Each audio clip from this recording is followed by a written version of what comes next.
Olá, pessoal. Eu me chamo Antônio Rosângela, sou acadêmica da Universidade Estadual do Maranhão e vou iniciar a aula de cadeias alimentares simples. Então, o que são cadeias alimentares, né? Cadeias alimentares é a relação entre matéria e energia que os seres vivos utilizam para sobreviver, né? Ou seja, as relações necessárias para a busca de energia por meio da alimentação, né? E de uma forma bem simplificada, né, pode-se classificar como cadeia alimentar a sequência de organismos que servem de alimentos uns para os outros. E aqui nesse quadro, né, está representado, né, a composição dessa cadeia alimentar, né, que é composta pelos produtores, que é representado aqui pelo capim, pelo consumidor primário, que é representado pelo gafanhoto, o consumidor secundário, que é representado pelo sapo, o consumidor terciário, que é representado pelas cobras, e o consumidor final, que é representado pela águia, e o decompositores, né, que é representado aqui pelos cogumelos. Então, quando se tira um desses integrantes, né, podem ocorrer alterações, né, dentro das cadeias alimentares, que podem desencadear, né, o desequilíbrio de todo um ecossistema. E essas alterações, né, muitas vezes são causadas pela ação do homem, né, como introdução de espécies em um ambiente fora da sua área de distribuição nativa, né, como as plantas invasoras, né, os animais invasores, né, também pelas queimadas e a caça ilegal e etc, né. Então, a cadeia alimentar ela é composta pelos produtores, consumidores e decompositores, né?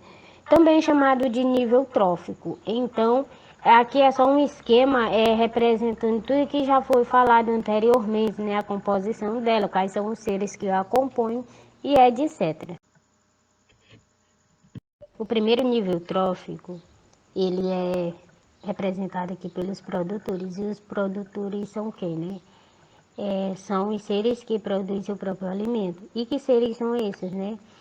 São as plantas, as algas e algumas bactérias, que são as cianobactérias, né? Eles produzem seu alimento através da fotossíntese.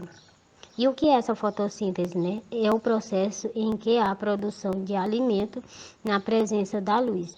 Então, a planta, né, ela obtém a matéria absorvendo do ar o gás carbônico e do solo a água. As algas e algumas plantas aquáticas, né, elas obtêm esse gás carbônico que está presente na água. O termo fotossíntese, ele vem do grego, em que foto significa luz e síntese significa produção. Então, fotossíntese, como eu já havia dito, né, é o processo de produção de alimento na presença da luz.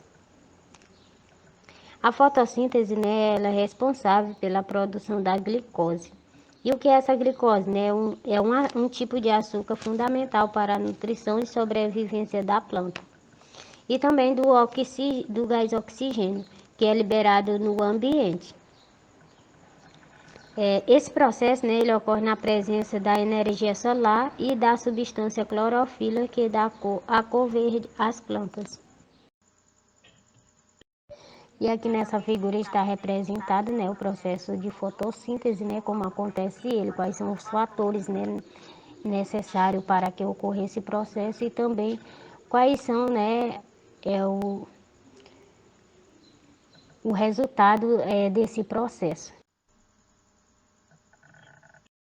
E aqui temos o segundo nível trófico, que são os consumidores, né? E quem são esses consumidores, né? São os seres vivos que não produzem seu próprio alimento e precisam obtê-los de outros organismos, né? Entre os que só se alimentam de organismos produtores, temos os herbívoros, ou seja, herbe significa erva, ou seja, planta, né? Existem aqueles que se alimentam de parte de outros animais, de seus produtos, né, como leite e ovo, ou mesmo deles inteiros, né, que são chamados de carnívoros. Ainda, animais que se alimentam tanto de produtores quanto de consumidores, que são chamados onívoros, né? Os carnívoros e os onívoros são também chamados de predadores, pois para se alimentarem eles precisam matar suas presas. Há também as plantas carnívoras que capturam pequenas presas, né, como os insetos, e obter delas certos nutrientes. E como é que elas fazem, né, para atrair esses insetos, né? Elas atraem suas presas, né, com cheiros fortes e cores muito chamativas, né? Suas folhas, né, elas são modificadas e podem apresentar substâncias pegajosas na sua superfície, né? De modo que ao pousar esses insetos, né, ficam presos. E aqui nessa imagem, né, como pode se ver, está representado, né, a planta carnívora com um insetinho, né, já capturado, né. E aqui temos o terceiro nível trófico, que são os decompositores, né. Quando um ser vivo morre, suas partes podem sofrer decomposição em razão da ação de seres vivos especificamente responsável por esse processo, os quais se alimentam da matéria morta. Entre os principais decompositores estão algumas bactérias e fungos, né? Na decomposição, a matéria orgânica se transforma em componentes mais simples, que pode ser o corpo ou parte do corpo de outros animais vivos, como penas, pelos, escamas, no caso de animais, galhos, flores, folhas, frutos e sementes, no caso das plantas, né, que cai das plantas. Também temos produtos de excreção dos organismos, como fezes e urina, e entre outros.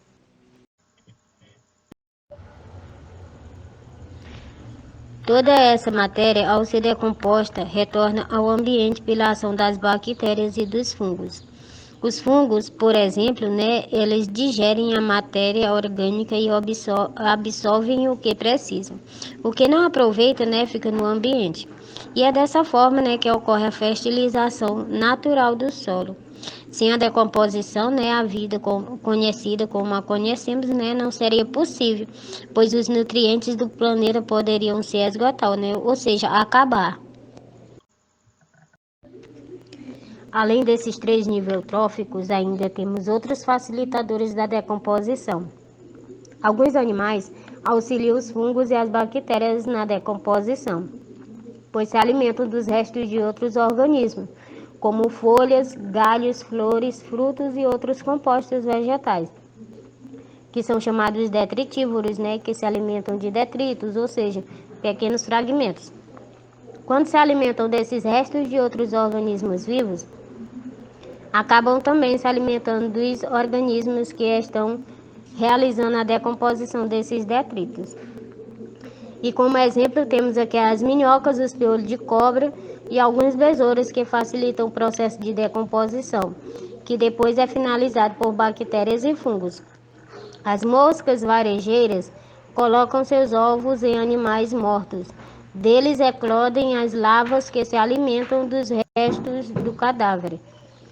Os urubus e também os carcarás se alimentam principalmente de restos de seres mortos e por isso são chamados de carniceiros. E aqui estão nossas referências bibliográficas, né? Então, muito obrigada pela atenção e até a próxima aula.